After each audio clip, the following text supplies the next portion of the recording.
The baboons, too, who have remained in this region all year, thrive in the shade of the forest along the riverbanks.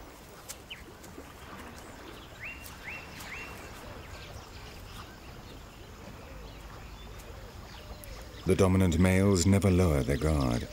The hunters also know that sooner or later their prey will come to drink, and in the strip of forest there are frequent ambushes.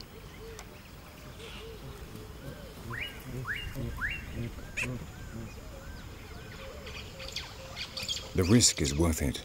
Few carnivores would dare to challenge a family of baboons, and the candelabra palms that grow along the banks of the Owasso are now heavy with fruit. So while the large males stand watch, the young climb up into the treetops and throw down the ripe fruit to the rest of the group. Another of the advantages of family life.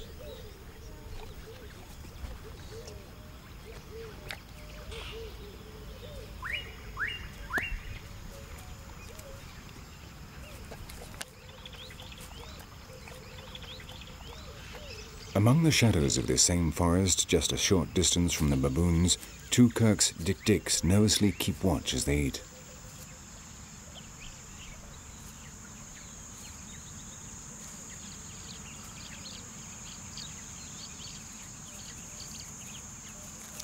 Standing just 2 hands high and weighing around 5 kilos, they're the smallest antelopes in Shaba, and even the large baboons could easily kill them.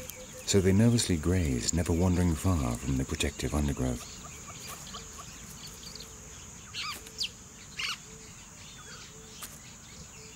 The nervousness of the dik-diks is fully justified, because the forest in which they live is the habitat of the most beautiful and elusive hunter in Shaba.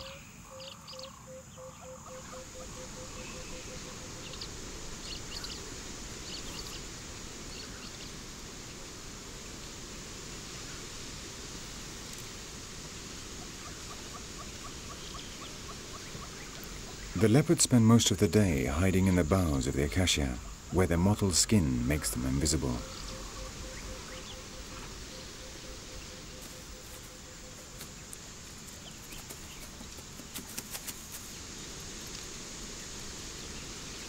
But when the sun goes down, when the shadows creep over the savanna, they come down from the branches to begin their hunting rounds.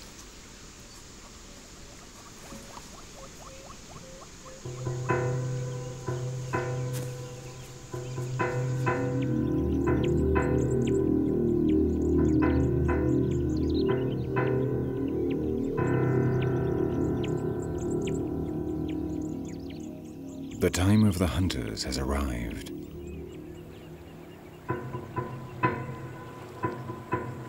The animals retire to their nighttime hideaways.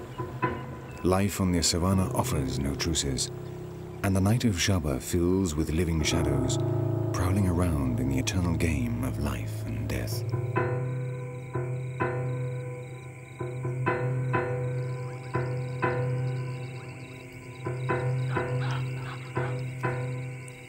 By the river, beneath the fallen trunk of an acacia, the leopard scans the night in search of prey.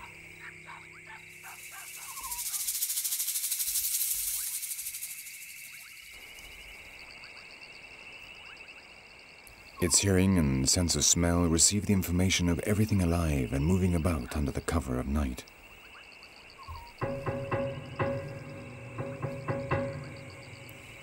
Another leopard emerges from the shadows and the couple continues its silent round.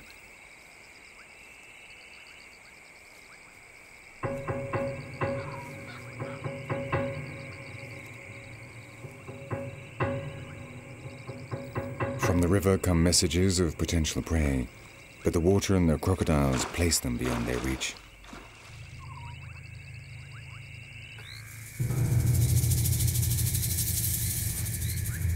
Then the male detects a furtive movement in a tree alongside the Owasso Nagiro, and the hunt begins.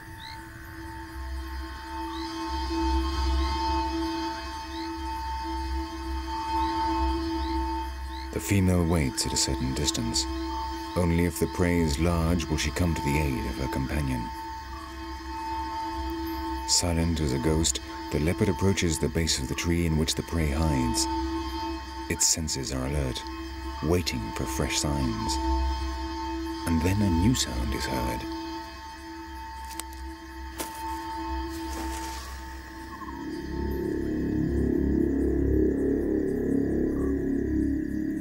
The leopard knows there is something alive in the tree, and that there is no escape for it. Beneath the branches runs a river full of dangers, and to reach the ground the prey has to reveal itself. It is now just a question of time. And beneath the attentive gaze of his companion, the hunter gets ready to attack.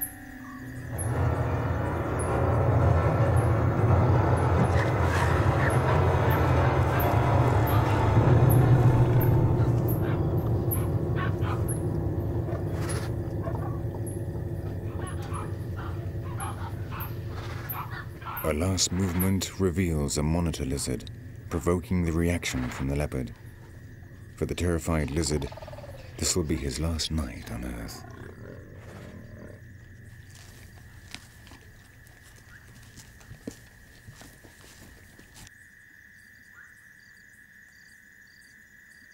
Beneath the tree, the female waits disappointed. The prey is small and the male would keep it all for himself. In the harsh world of Shaba, there is no place for any other attitude but ensuring one's own survival. And if it had been the female that had caught the monitor lizard, she would not have allowed the male to come near.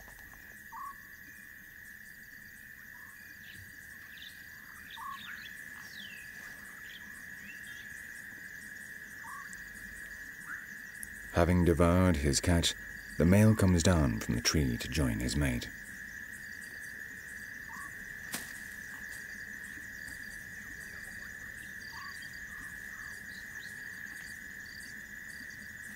And again, two shadows melt into the night, combining beauty and death beneath the starry sky of Shaba.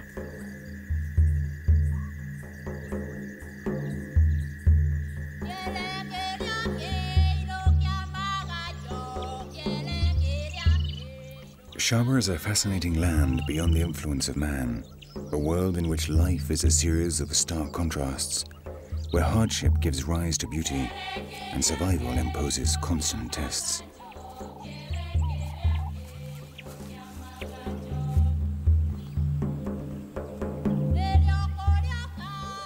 And it is precisely the harshness of its conditions that makes this land a world apart, an exclusive paradise for its survivors.